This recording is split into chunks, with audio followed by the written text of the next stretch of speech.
নমস্কার, উচ্চ মাধ্যমিক পরীক্ষা স্পেশালে সকলকে স্বাগত। আজ আলোচনার বিষয় হচ্ছে অর্থনীতি বা ইকোনমিক্স। এই নিয়ে আলোচনায় থাকব। আলোচনায় রয়েছেন যোধপুর পার্ক গার্লসের সহকারী শিক্ষিকা মৌসুমী ঘোষ। আপনাকে স্বাগত। নমস্কার। এবং প্রথমেই তো বলে দিয়েছি যে এবছর আজকে আমরা আলোচনা করছি পরীক্ষা প্রস্তুতিতে অর্থনীতি নিয়ে। অর্থনীতি নিয়ে কিভাবে পরীক্ষায় তারা উপস্থাপন করবে সব নিয়ে বিস্তারিত জানবো। প্রথমেই যেটা জানতে চাইবো যে এই 4th সেমিস্টারের যে এইচএস হচ্ছে এটা প্রথম ব্যাচ। হ্যাঁ, একদমই। এবং এই তালে 4th সেমিস্টারের যে পরীক্ষা হতে চলেছে সামনেই 40 নম্বরের অর্থনীতির পরীক্ষা বা ইকোনমিক্সের পরীক্ষা। এই 40 নম্বরে ঠিক কি কি থাকছে যদি একটুখানি বলেন। আচ্ছা, আমাদের পুরোটাই থিওরিটিক্যাল পেপার। থিওরিটিক্যাল পেপারের এখানে 5টা ইউনিট।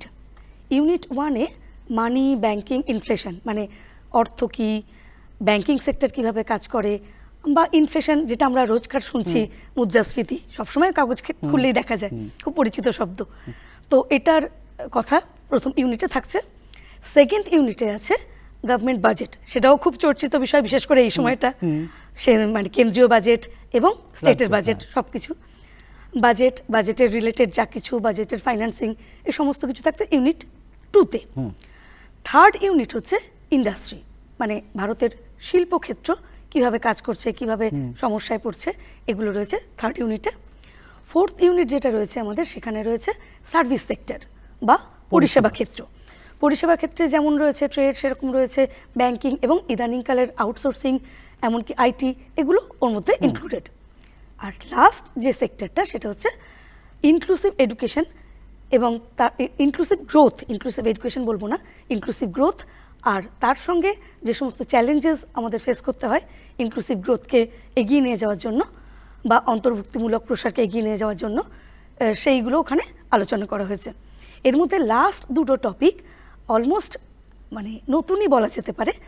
সার্ভিস সেক্টরের ডিটেলড আলোচনা ছিল না আগে কখনো, আর অন্তর্ভুক্তিমূলক যে প্রসার এবং তার চ্যালেঞ্জেস, এগুলো কিন্তু একেবারে সিলেবাসে নতুন ইন্ট্রোডিউস করা হয়েছে। আচ্ছা, তাহলে নতুন জায়গাগুলো তো আমরা আসবোই, নতুন, কিন্তু পরপর আমরা ক্রোনোলজিক্যালি আসি, তাহলে সুবিধা হবে। এবার যেই 40 নম্বর, এই 40 নম্বরে যে মার্কসের ভাগটা, মানে 1 নম্বর প্রশ্নের বা 2 নম্বরের প্রশ্ন বা 4 নম্বর 5 নম্বর কিরকম থাকছে একটু যদি আপনি বিস্তারিত বলেন। আমি ইউনিট ওয়াইজ বলি, তারপর বাকিটা বলছি। প্রথম ইউনিটে থাকছে আমাদের 10 নম্বর, পরের ইউনিটেও 10 নম্বর, থার্ড ইউনিটে 4, ফোর্থ ইউনিটে আর ফিফথ ইউনিটে 8 করে নম্বর থাকছে। আচ্ছা, 8 8 16 আর 4 20 আর 10 10 20, মানে মোট 40। একদম। এর মধ্যে যে ফার্স্ট ইউনিট থেকে আমাদের একটা 4 নম্বর, একটা 6 নম্বর আনসার করতে হচ্ছে। সেকেন্ড ইউনিট থেকে আমাদের 2 নম্বরের প্রশ্ন আছে 3টে, আর তার সঙ্গে সঙ্গে রয়েছে একটি 4 নম্বরের প্রশ্ন। তার মানে এখানেও 10 হয়ে গেল, 3 দুগুণে 6 আর 4 10। আচ্ছা, থার্ড ইউনিট থেকে দুটো বলবো না, থার্ড ইউনিট থেকে ইন্ডাস্ট্রি থেকে শুধুমাত্র শর্ট কোশ্চেনই থাকছে। ফোর্থ ইউনিট থেকে থাকছে 2টো 4 নম্বরের কোশ্চেন, আর লাস্ট ইউনিট থেকে থাকছে একটি 2 নম্বরের কোশ্চেন এবং একটি 6 নম্বরের কোশ্চেন। এই হচ্ছে টোটাল ভাগটা। এবার একটুখানি আমি জানবো যে এই যে ভাগটা থাকছে, এই ভাগগুলো একদম পরপর গ্রুপ ওয়াইজই আসবে এবং সেখানে অর রয়েছে কিনা, কিভাবে তারা অরগুলোকে বাঁচবে, না যে কটা লিখতে হবে সে কটাই প্রশ্নে আসবে, একটু যদি আরেকবার মনে করিয়ে দেন। না, কোয়েশ্চেনের ভাগ কিন্তু এইভাবে নয়, মানে যে মডেল কোয়েশ্চেনটা আমাদের বোর্ড দিয়েছে, মানে পরিষদ দিয়েছে, সেখান থেকে কিন্তু আমরা এই ভাগটা পাই না। কাউন্সিলের যে গাইডলাইন এবং কাউন্সিলের যে মডেল কোয়েশ্চেন, সেটা দেখে আমরা মোটামুটি যেটা বলতে পারি সেটা হচ্ছে গ্রুপ এ, বি, সি 3টে গ্রুপ থাকবে। এ গ্রুপে শুধুমাত্রই 2 নম্বরের প্রশ্ন, বি গ্রুপে 4 নম্বরের এবং সি গ্রুপ থেকে 6 নম্বরের প্রশ্ন। প্রথম যে গ্রুপটা বা দ্বিতীয় তৃতীয় যাই বলো, এখানে প্রত্যেকটাই অলমোস্ট ডাবল আমার অপশন থাকছে, মানে 3টে প্রশ্ন লিখতে গেলে আমার 6টা প্রশ্নের অপশন ওখান থেকে দেওয়া থাকছে। মানে এরকম থাকতে পারে যে 1 থেকে 6 যে কোনো 3টে হতে পারে, অথবা এর 1 2, বির 1 2, সির 1 2, এইভাবেও থাকতে পারে। না, এটা হচ্ছে টায়ার্ড অর, কিন্তু মডেল কোশ্চেন অনুসারে সেটা দেখাচ্ছে না। মডেল কোশ্চেনে দেখাচ্ছে ধরো 3টে লিখতে হবে, সেক্ষেত্রে 6টা কোশ্চেন দেওয়া আছে, তার মধ্যে যে কোনো 3টে। এটা একটা বিরাট সুবিধা। এটা সুবিধা, অন্তত তাতে অপশনটা অনেক সময় হয় যে যদি ওই এর 1 2 থাকে, এর 1 2ই হয়তো তার পছন্দ বা চয়েসে আছে, বির হয়তো 1 2 কিন্তু কোনোটাই নেই, সেক্ষেত্রে করতে অসুবিধা পারবে হয়। না। এটা কিন্তু বিরাট সুবিধা, যদি এই প্যাটার্নেই কোশ্চেন আসে তাহলে কিন্তু স্টুডেন্টদের জন্য সেটা ভীষণ ফ্রেন্ডলি হবে আর কি। একদম। এবং এই প্যাটার্ন আমরা বুঝলাম, এবার একটু করে আসবো আনসার লেখার ক্ষেত্রে। প্রথমে তো আগে জেনে নিই যে খাতাটা কিভাবে, একেবারে যেহেতু আপনারা এতদিন ধরে খাতা দেখছেন এবং জায়গাটা পরীক্ষক হিসেবে বুঝতে পারেন, অনুভব করতে পারেন যে কিভাবে একটা খাতাকে সুন্দরভাবে করবে, কারণ এখন মার্কস পাওয়াটা অনেকটা তার প্রবাবিলিটি বেড়েছে হ্যাঁ, এবং আগের তুলনায় অনেক আগের বেশি। তুলনায় অনেকটা বেশি স্কোরিং হয়েছে, যেটাকে আমরা বলি। সেক্ষেত্রে যদি একটু সহজ করে বলেন যে খাতা যখন দেখতে বসেন কিভাবে খাতাটা থাকলে আপনাদের মার্কস দিতে বা মানসিকতাটা আরো সেই জায়গায় চলে যায় যে ভালোভাবে একে স্কোরিং করা যায়। দুটো ভাগে বলি। হ্যাঁ। প্রথমটা হচ্ছে একটা সাধারণ একটা ইনস্ট্রাকশন, আর তারপর হচ্ছে ইকোনমিক্সের জন্য স্পেশাল কি। হ্যাঁ, প্রথমে যেটা বলছি সেটা হচ্ছে তোমরা নাম, রেজিস্ট্রেশন নাম্বার এবং রোল নাম্বার এই তিনটে খুব সাবধানে আস্তে করে সুন্দর করে লিখবে, ভুল যেন না হয়, কারণ বারবার ওখানে কাটাকুটি করলে কিন্তু একটু অসুবিধা হয়। দ্বিতীয় কথা হচ্ছে, যেমন আমরা জানি প্রত্যেকটা পাতায় সুন্দর করে মার্জিন, লেফট সাইডের মার্জিনটা যদি একটু চওড়া হয় তাহলে মার্কস দিতে সুবিধা হয়। আর প্রেজেন্টেশন একটা বড় ব্যাপার সব কিছুতেই। একই পয়েন্টস লিখে কেউ 4ও পেতে পারে, কেউ 5ও পেতে পারে, সেক্ষেত্রে প্রেজেন্টেশন একটা ম্যাটার করবেই। আর সবথেকে যেটা সুবিধাজনক, পয়েন্ট ওয়াইজ যদি তারা আনসারগুলো লেখে তাহলে আমাদেরও বুঝতে সুবিধা হয়, মানে এক্সামিনারদের বুঝতে সুবিধা হয়, এবং সেও যদি কিছু মেলাতে যায়, কিছু বাদ চলে গেল কিনা সেটাও তার খুব তাড়াতাড়ি তার কনসেন্টে চলে আসে। তো সেই জন্য একটু সুন্দর করে পয়েন্ট ওয়াইজ লিখবে। সাব হেডিং দিতে পারলে খুব ভালো হয়। লাল, অরেঞ্জ, পিঙ্ক এই কালারগুলো বাদ দিয়ে যে কোনো গ্রিন এগুলো বাদ দিয়ে, ব্লু ব্ল্যাক দিয়েও করা হ্যাঁ যেতে পারে। ব্লু, ব্ল্যাক, ব্রাউন এগুলো দিয়ে একটু যদি কেউ একটু হেডিং করে দেয় তাহলে অনেক বেশি ক্যাচিং হয় ব্যাপারটা। বুলেট করলো বা হ্যাঁ, সাব হেডিং করলো, যতই হোক ইমপ্রেশন তো একটা বিরাট ব্যাপার। হ্যাঁ। আর ডান দিকটা তো আমরা একটু মার্জিন ছাড়তে বলি, কারণ অনেক সময় Part mark। শেষ পর্যন্ত লেখে তাতে একটা দেখতে অসুবিধা। আর পার্ট মার্কিং আমাদের সবসময় ডান দিকে করতে হয়। পুরো নম্বরটা যেমন আমরা বাঁ দিকে দিই, পার্ট মার্কিংটা আমরা ডান দিকে দিই, তো সেই ক্ষেত্রে একটু সুবিধা। আর আরেকটা যেটা বলবো, প্রত্যেক আনসার শেষ হওয়ার পর একটা লাইন টেনে দিতে, আর একদম তার গা ঘেঁষেই যেন তোমরা শুরু করো না। এক্সামিনারকে নম্বরটা দেওয়ার জন্য একটু স্পেস তো দিতে হবে, তো এই স্পেসটা যেন অবশ্যই দেওয়া হয়। আর যদি একদম শেষে খাতার চলে আসে, ওখানে আর নতুন আনসার শুরু না করাই ভালো। একদম সেই পেজটা হ্যাঁ, পিটিও লিখে পরের PTO পেজে লিখে গিয়ে পরের পেজ থেকে আবার কারণ- নতুন করে নাম্বার দিয়ে সেখান থেকে লিখতে পারবে। আরেকটা ব্যাপার যেটা এই সেমিস্টার সিস্টেমে আমাদের থার্ড সেমিস্টার যেটা হয়েছে সেটা এমসিকিউ, পুরোটাই মাল্টিপল চয়েস, পুরোটাই মাল্টিপল চয়েস, হ্যাঁ। এবং সেই জন্য তারা অনেকদিন হয়তো ব্রড কোশ্চেন লেখার থেকে দূরে রয়েছে। প্রবণতাটা হ্যাঁ, নেই। তো ব্রড কোশ্চেন থেকে যেহেতু তারা দূরে রয়েছে, একটু তো লেখা প্র্যাকটিস এবং গুছিয়ে লেখা প্র্যাকটিস। আমি একটা খাতায় বারবার দেখেছি প্রথম আনসারটা লিখে একটু কেটে ফেললো, কনফিডেন্ট নয় সেই জন্য কেটে ফেললো, তারপর আবার পরের অপশনটা লিখলো। এটা একটু সময় নষ্ট হচ্ছে, সেটাও একটা বটে। আর এক্সামিনারের জন্য একটা প্রথমে ইমপ্রেশনটা ইমপ্রেশনটা খারাপ হয়ে যাচ্ছে। ঠিক। এবং প্রথমে যে 10 মিনিট সময় তারা পাচ্ছে, যেখানে তারা প্রশ্নটা পড়ছে, সেই প্রশ্ন পড়ার সময় তারা তো সেখানে বুঝেই যাচ্ছে যে এই তিনটে অপশন আমার সব থেকে ভালো পারবো। সেই তিনটে আগে থেকে মাথাটায় গুছিয়ে নিই হ্যাঁ। যে এই তিনটেই লিখবো এবং পরপর লিখবো, তাহলে আর কাটাকুটির জায়গাটা একেবারে সেটা করলে সব থেকে সুবিধা হয়।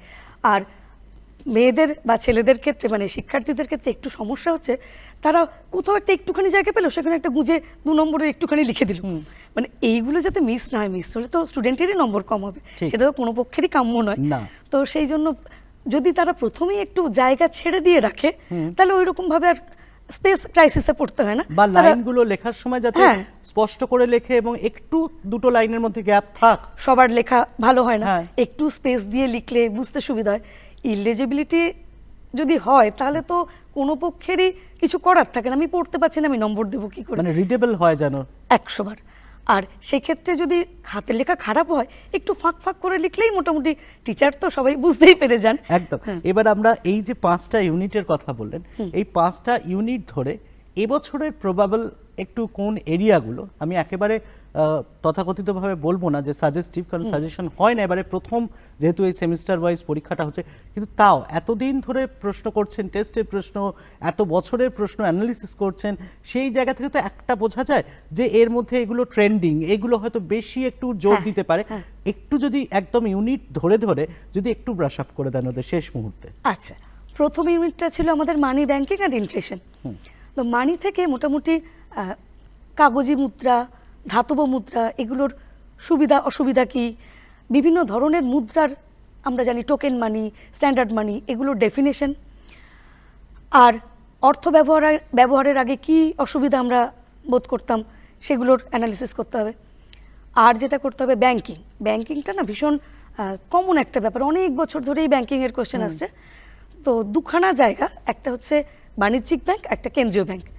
বাণিজ্যিক ব্যাংকের ক্ষেত্রে করতে হবে তার ফাংশনস বা কাজ এবং তার ঋণ সৃষ্টি বা ক্রেডিট ক্রিয়েশন সীমাবদ্ধতা সহকারে। আর কেন্দ্রীয় ব্যাংকের ক্ষেত্রে তার কাজ পড়বো আমরা, আর সেই সঙ্গে পড়বো কেন্দ্রীয় ব্যাংক কীভাবে ঋণ নিয়ন্ত্রণ করে। ঋণ নিয়ন্ত্রণের অনেকগুলো পদ্ধতি আছে, অতগুলো পদ্ধতি একসঙ্গে করে 6 নম্বরের আনসার করা একটু বড়ই। সেরকম যদি প্রশ্ন আসে তাহলে ছোট ছোট করে লিখতে হবে। আর যদি যে কোনো একটা আসে বা প্রত্যক্ষ পদ্ধতি, পরোক্ষ পদ্ধতি এইভাবে আসে, আমার মনে হয় সেগুলো তৈরি করে রাখা উচিত। আর ইনফ্লেশন থেকে আগে তো খুব একটা বড় কোয়েশ্চেন সেভাবে আসেনি, এবার আছে। দুটো ইনফ্লেশনের বড় জায়গা আমরা বলি, একটা ডিমান্ড পুল বা চাহিদা বৃদ্ধিজনিত, আরেকটা হচ্ছে কস্ট পুশ বা ব্যয় বৃদ্ধিজনিত। এই দুটো ইনফ্লেশনের যে কোথায় কোনটা হচ্ছে, সেগুলোর সমাধানের উপায় কি, দুটোর মধ্যে ডিফারেন্স কি, ইনফ্লেশনারি গ্যাপ কি, এগুলো একটু পড়তে হবে। এই হচ্ছে ফার্স্ট ইউনিট। সেকেন্ড ইউনিটে আছে আমাদের বাজেট এবং তার ফাইন্যান্সিং। বাজেটের বিভিন্ন ডেফিনেশন, যেমন ঘাটতি বাজেট, উদ্বৃত্ত বাজেট, সমতার বাজেট, এই ব্যাপারগুলো কি সেগুলো দেখতে হবে। বাজেটের ফাইন্যান্স কি করে হয়, ফাইন্যান্স কি করে হয়, ট্যাক্স থেকে হয়। ট্যাক্স বা কর, প্রত্যক্ষ কর, পরোক্ষ কর, এগুলো সুবিধা অসুবিধা পড়তে হবে। আর সেই সঙ্গে প্রগতিশীল, অধোগতিশীল আর সমানুপাতিক, এই 3 ধরনের কর, কোনটা কি ডেফিনেশন, কোনটার কিভাবে চলে সেটা দেখতে হবে। আর আছে ঘাটতি বাজেট, তার সংশোধনের উপায় কি, আর ঘাটতি বাজেট সংশোধনের ওই রেস ধরেই সরকারি যে ঋণ আমরা দেখি, সরকারি ঋণের প্রভাব, বাহ্যিক ঋণ, অভ্যন্তরীণ ঋণ, এই জায়গাটা। ইন্ডাস্ট্রির ক্ষেত্রে ব্যাপারটা একটু সোজা, কারণ ইন্ডাস্ট্রি থেকে শর্ট কোশ্চেনই আছে 2 নম্বরের। তো ডেফিনেশন বা ছোট ছোট যেগুলো, সেগুলো সবই ইন্ডাস্ট্রি থেকে একটু পড়তে হবে। কাজে এখানে সাজেশনটা একদম তুলনামূলকভাবে হয় না। ইন্ডাস্ট্রির ক্ষেত্রে তবু আমি বলবো মহলানবিশ যে কমিটি আছে, মহলানবিশ কমিটির 2-একটা অ্যাপ্রোচ। 1991-এ ইন্ডাস্ট্রিয়াল যে আমরা নতুন পলিসি পেয়েছি, তার বিভিন্ন দিকগুলো, সেগুলো কি, শিল্প লাইসেন্স নীতি, সেটার কি পরিবর্তন হয়েছে সেটা দেখবো, এমআরটিপি অ্যাক্ট সেটা দেখব।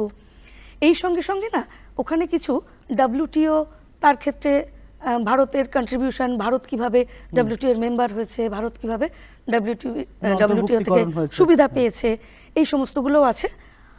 আর বিভিন্ন বাজেটের আমি যে বললাম যে ডেফিসিট বাজেট, ফিসকাল বাজেট, তাছাড়াও বিভিন্ন ঘাটতি, যেমন ফিসকাল ঘাটতি, রেভিনিউ ঘাটতি বা রাজস্ব ঘাটতি, এইগুলো কিন্তু প্রাইমারি ডেফিসিট বা প্রাথমিক ঘাটতি, এইগুলো ডেফিনিশন কিন্তু অবশ্যই পড়তে হবে।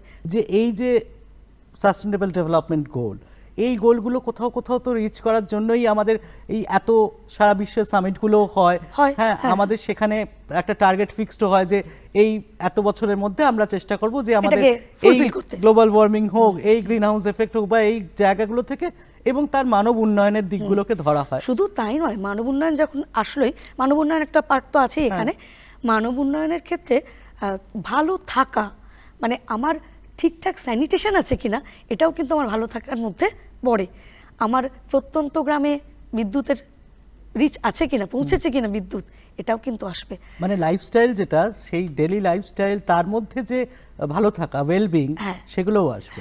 তুমি দেখবে যে আমাদের যে সেন্ট্রাল গভর্নমেন্ট যে সমস্ত পলিসিগুলো নিচ্ছে, স্টেট গভর্নমেন্ট যে সমস্ত পলিসিগুলো নিচ্ছে, এগুলো কিন্তু এই 17টা গোলকে একেবারে লক্ষ্য রেখেই করছে। মানে আস্তে আস্তে, স্লো বাট স্টেডি, কিন্তু চেষ্টা করা হচ্ছে যে একটা একটা করে ধাপ একটু একটু করে এগোনো। দেখো, আমাদের মতো দেশে তো আজ বললে সামনের বছরই সব এসে যাবে না, হ্যাঁ। আমাদের আস্তে আস্তে ব্যাপারটা এগোতে হবে। কারণ উন্নয়নশীল দেশ, এত জনসংখ্যা, তার অর্থনীতি শুধু উন্নয়নশীল না, আমাদের না অদ্ভুত একটা মিসম্যাচ আছে, যেটা একটা সেক্টর আছে সেটা ভীষণ গ্রো করে গেছে, হ্যাঁ তারা হয়তো দেখা যাচ্ছে যে বিশ্বের প্রথম সারির যারা ধনী ব্যক্তি তাদের সঙ্গে তাদেরকে বসানো যায়, হ্যাঁ। আর একটা সেক্টর আবার আছে যারা এখনো ঠিকঠাক দুবেলা পেট ভরে খেতে পায় না। Below poverty level. এবার সরকারের অবশ্যই উচিত তাদেরকে আস্তে আস্তে হাত ধরে টেনে আস্তে তোলা আস্তে, সেই এবং জায়গাটাতে। হাত তো দুপক্ষকেই বাড়াতে হবে, ঠিক। সরকারের হাত বাড়বে, আবার ওদিকে যারা মানুষের সচেতনতা, প্রত্যন্ত মানুষ তারা জানবে যে আমরা কি পেতে পারি, হ্যাঁ। আমরা আমাদের কি কি বেসিক, আমাদের ডিউটি যেমন জানবে, বেসিক নিডসটাও তারা জানবে, একেবারে এবং সেই জায়গাটা থেকে, সেই উপলব্ধির জায়গাগুলো আমার থেকে অধিকার, আমি ভালো থাকতে পারি কি করে, আমার যে একটা স্যানিটেশন ঠিক হলে আমার যে টোটাল হাইজিন ইমপ্রুভমেন্ট হবে, এইটা তো জানতেই হবে। আচ্ছা, এবার একটুখানি আসবো যে এই কার্যাবলীর জায়গাগুলোতে নিশ্চয়ই বলা থাকে যে একটা মার্কস দেখে ওরাও এতদিন ধরে পরীক্ষা দিচ্ছে, বা 11 দুটো সেমিস্টার, 12-এর একটা সেমিস্টার দিয়েছে, ওরাও জানে যে কার্যাবলী যদি চায়, মার্কস যদি 3 মার্কস বা 4 মার্কস থাকে, তাহলে আমি এতগুলো কার্যাবলী লিখতে হবে, এটা মোটামুটি ওদের একটা ধারণা আছে। কিন্তু তা সত্ত্বেও একটু যদি বলে দেন যে কতগুলো কার্যাবলী লিখবে নাম্বার অনুযায়ী, বা তার কোনো জায়গায় দুটো ছোট ছোট কার্যাবলীকে কি ক্লাব করে লিখতে পারে, মানে এই বিষয়গুলো যদি একটু বিস্তারিত বলেন। আচ্ছা, কার্যাবলী বা এই ধরনের যদি কোনো প্রশ্ন বৈশিষ্ট্য, থাকে, হ্যাঁ। বৈশিষ্ট্য এখানে পয়েন্ট করে লেখা হ্যাঁ। যায়। বাচ্চাদের টেন্ডেন্সি হচ্ছে যতগুলো বেশি লিখবো, হ্যাঁ। বা চাইছে কটা, যদি নির্দিষ্ট করে বলা থাকে যে 4টে কার্যাবলী লেখো, 6টা কার্যাবলী লেখো, তাহলে তো আমার সমস্যাটা মিটেই গেল। কিন্তু শুধু যদি নম্বর থাকলো 6 নম্বর, তো বাচ্চাটি চাইবে যে আমি 6টা পয়েন্ট লিখে এন্ড করে দেবো। আমরা বলি 6টা না, আর একটু বেশি লেখো, বিশেষ করে যেগুলো তুমি ভালো জানো সেগুলো লেখো, সেক্ষেত্রে ক্লাব করেও লিখতে পারো, দুটো কাছাকাছি পয়েন্ট। বা 6টা লেখার পর একটা ছোট অনুচ্ছেদ চেঞ্জ করে সেখানে এছাড়াও বাকিগুলো আরো এই বৈশিষ্ট্যগুলো রয়েছে, একটু ছুঁয়ে যাওয়া, যে সে জানে আমি 6 দেবো যখন, আর 5.5 দেবো যখন, বা 5 দেবো যখন, সেই ডিফারেন্সটা তো করতে একটু হবে। তো, হ্যাঁ। মানে আমি সেই জায়গাটাই ছোঁয়ার চেষ্টা করলাম, যে যদি পরীক্ষক দেখে যে 6টা চেয়েছে, 6টা লিখেছে, লিখে নিচে আবার লিখেছে এছাড়াও আরো ABCD 4টে বৈশিষ্ট্য আছে, তার মানে পরীক্ষক কি বুঝবে যে এই এর 10টাই তৈরি, জানে। হ্যাঁ, ভীষণভাবে তৈরি আছে। হ্যাঁ। হ্যাঁ। একে যদি আমি স্পেসিফিক বলতাম এই রিলেটেড ফাংশন লেখো, তাহলে ও সে পেরে যেত। ঠিক। আর তবে একটা কথা, 2 নম্বরের প্রশ্নগুলোর জন্য বেশি বানানোর দরকার নেই। একটা 2 নম্বরের প্রশ্ন এসছে, সেক্ষেত্রে যদি কেউ 10টা কার্যাবলী লেখে, সেটা একটু বাড়াবাড়ি হয়ে যাবে, সেক্ষেত্রে যটা বলবে সেই কটাই লেখা আচ্ছা, এক্ষেত্রে 2 নম্বরের যদি লিখতে বলে, সেখানে 2 নম্বরের প্রশ্ন শব্দ বা এরকম কিছু কি নির্দিষ্ট থাকে সাধারণত, না মোটামুটি 4-5 লাইনের মধ্যে উত্তরটা হ্যাঁ, হয়ে যায়? একেবারে কোনো শব্দের এরকম বাইন্ডিংস নেই, কিন্তু 3-4 লাইনের মধ্যে উত্তরটা শেষ করে দিতে পারলেই ভালো হয়। আচ্ছা, আর একটা জিনিস জিজ্ঞেস করবো, ইকোনমিক্সে বোঝানোর ক্ষেত্রে বহু জায়গাতেই হয় কোনো কার্ভ বা এগুলো হয়তো ব্যবহার করে যেতে পারে, হ্যাঁ, বা হয়তো এই উন্নয়ন, সেটা হয়তো কোনো জায়গায় বলছে, সে হয়তো একটা কার্ভের মধ্যে দিয়ে সেটা বোঝাতে, সাপ্লাই এবং ডিমান্ড, কোনো জায়গায় হয়তো সে কোনো কার্ভ ইউজ করলো, বা কোনো একটা ডায়াগ্রাম তার মনে হলো এটা এরকমভাবে ব্যবহার করা যেতে পারে, সেরকম কি কোনো ডায়াগ্রাম যদি চায় ব্যবহার করার জায়গা আছে এখানে? হ্যাঁ, যেমন ডিমান্ড পুল আর কস্ট পুশ যে আমি বলছিলাম, সেই পার্থক্য যখন লিখছে, সে পার্থক্যের মধ্যে ডায়াগ্রামটা লিখে দিক, মানে আচ্ছা, এঁকে দিক ছোট করে, ছোট করে আঁকলেও পরিষ্কার, আঁকলে পরিষ্কার বোঝা গেলেই হবে আর কি। হ্যাঁ। বা সে ডিমান্ড পুলের কারণ বলতে যাচ্ছে, সেখানে সে আঁকতেই পারে, যদিও আঁকাটা হয়তো কম্পালসারি থাকবে না, একদমই না, হ্যাঁ। কিন্তু সেই যে বললাম যে প্রেজেন্টেশন, এবং একটু আমি অন্যরকম, আমাকে 78-এর 80-র মধ্যে বলছি, হ্যাঁ। 40-এর মধ্যে 38ও খাতা থাকবে, আবার 30ও খাতা থাকবে, তো 38 বা তার উপরে যারা পেতে চায়, যারা ফুল মার্কস পেতে চায়, তাদের তো এইটুকু দিতেই হবে। ম্যাম, এরম যদি কোনো কার্ভ বা কিছু যদি একটুখানি আপনি ড্র করে এরমভাবে বোঝান যে কোনো জায়গায় এরকম লাগবে, যদি একটুখানি দেখানো যেতে পারে, যদি আপনি চাইলে বোর্ড ব্যবহার করে দেখাতে পারেন। আচ্ছা, আমি যেমন ডিমান্ড পুল আর কস্ট পুশের ক্ষেত্রে বললাম যে এখানে গ্রাফ ইউজ করা যেতে পারে, আরেকটা ক্ষেত্রে গ্রাফ ইউজ করা যায়, সেটা হচ্ছে লোরেঞ্জ কার্ভ। হ্যাঁ। ঠিক আছে, 5th ইউনিটে আমাদের যে পোর্শনটা আমরা বলতে বলতে থেমে গেলাম, 5th ইউনিটে কিন্তু আমাদের দারিদ্র্য, বৈষম্য এইগুলোও রয়েছে, এবং দারিদ্র্য বৈষম্য না ভীষণ একটা সোজা টপিক। দারিদ্র্যের কারণ কি, এটা মনে হয় না পড়েও 2-1টা পয়েন্ট লেখা যায়। সুতরাং এইসব দেখে না তোমরা তৈরি করে আসেনি, লিখতে পারবো না, এইসব ভুল করো না। আর বৈষম্যের ক্ষেত্রেও তাই, আয় বৈষম্য মাপার জন্য আমরা লোরেঞ্জ কার্ভ ইউজ করি। লোরেঞ্জ কার্ভ আমি একটু এঁকে দেখাই। আচ্ছা, লোরেঞ্জ কার্ভ হচ্ছে একটি কার্ভ যেটি একটি স্কোয়ার বা একটি বর্গক্ষেত্রের মধ্যে আঁকা হয়। বর্গক্ষেত্রের দুদিকেই সমান, যেহেতু বাহুর দৈর্ঘ্য দুদিকেই আমরা 100 ইউনিট করে মাপছি। পপুলেশন গ্রোথ এবং ইনকাম গ্রোথ এগুলো এখানে দুটো এন্ডে মাপা হয়। এই যে কর্নার টু কর্নার লাইন, এটা হচ্ছে আমাদের পূর্ণ সমতার রেখা, আর লোরেন্জ রেখাটা যখন আঁকা হবে এটা এই নিচ থেকে যাবে। এখন এটার ক্ষেত্রে আমরা ইউজ করব কি করে, এটা একটা বড় কথা। আয় বৈষম্যের যে কারণগুলো বলছি, আয় বৈষম্যের কারণের সঙ্গে পাশে একটা ছোট করে বলে দিতে পারে, এবং বলে দিতে পারে সেক্ষেত্রে শিক্ষার্থীরা যে যত এই গ্যাপটা মানে পূর্ণ সমতা রেখার থেকে লোরেন্জ রেখার যে গ্যাপটা যত বাড়বে ততই আয় বৈষম্য বাড়বে, এবং যত গ্যাপটা কমে যাবে আয় বৈষম্যের পরিমাণও ততটা কমবে। তার মানে উন্নয়নশীল দেশ, উন্নত দেশ আর অনুন্নত দেশ এইগুলোর মধ্যে এই গ্যাপটা বাড়া কমা, হ্যাঁ, এটাকে বলা যেতেই পারে, এটাকে উদাহরণ হিসেবে ওখানে সেট করা যেতে পারে। একদম। এবং ডিমান্ড এবং সাপ্লাই এর সঙ্গেও রিলেটেড এটা কোথাও গিয়ে সেই বিষয়গুলো বোঝানোর ক্ষেত্রে এরকম যদি কোনো গ্রাফের কোনো ব্যবহারের জায়গা থাকে ওরা করতেই পারে। তবে গ্রাফটা এখানে বেশি নেই, যেহেতু ইকোনমিক্স একটা ম্যাথমেটিক্স বেসড, স্ট্যাটিস্টিক্স বেসড একটা সাবজেক্ট, কিন্তু আমাদের এই নতুন সিলেবাসে ওটা আমাদের ফার্স্ট দুটো সেমিস্টারে হয়ে গেছে স্ট্যাটিস্টিক্স পোর্শনটা। আচ্ছা। আর গ্রাফের পোর্শনটা এখানে এইটুকু বললেই হয়ে যাবে আমার মনে হয়। একদম। ডিমান্ড পুল, কস্ট পুশ আর এই। এবার একটুখানি মার্কস অনুযায়ী যে একটা সাজেস্টিভ আপনি জায়গাগুলো বললেন, এবার লেখার ক্ষেত্রে কিভাবে সেটাকে সাজাবে, মানে ধরুন 2 নম্বরের প্রশ্ন হোক বা বড় প্রশ্ন হোক, কিভাবে সেটাকে সুন্দর করে প্রেজেন্ট করবে? আচ্ছা, এটার শুরুতে আমি বলে দিই, ভালো খাতা, একেবারে কম্প্যাক্ট খাতা কিন্তু টাইম ম্যানেজমেন্ট ছাড়া হয় না। তো টাইম ম্যানেজমেন্টটা একটু জানতে হবে। আমি আগেও বলেছি যে ওরা অনেক দিন ডিটেল লেখেনি, বড় কোশ্চেন লেখেনি, সেক্ষেত্রে কিন্তু একটু সেটাকে মাথায় রেখে কাজটা করতে হবে। আমি ধরে নিচ্ছি যে প্রথম 10 মিনিট তারা কোশ্চেনটা পাচ্ছে, 10 থেকে 15 মিনিট তারা ওই কোয়েশ্চেন পেপারটা খুব ভালো করে খুঁটিয়ে পড়ুক।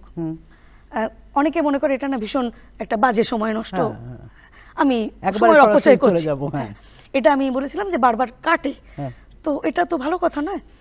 তো সেই জন্য ওদের যদি প্রথমেই কোশ্চেন পেপারটা ভালো করে পড়ে আমার কোনগুলো ভালো জানা আছে সেগুলো আমি একটা ছোট্ট মার্ক করে নিলাম, তারপর লেখাটা শুরু করলাম।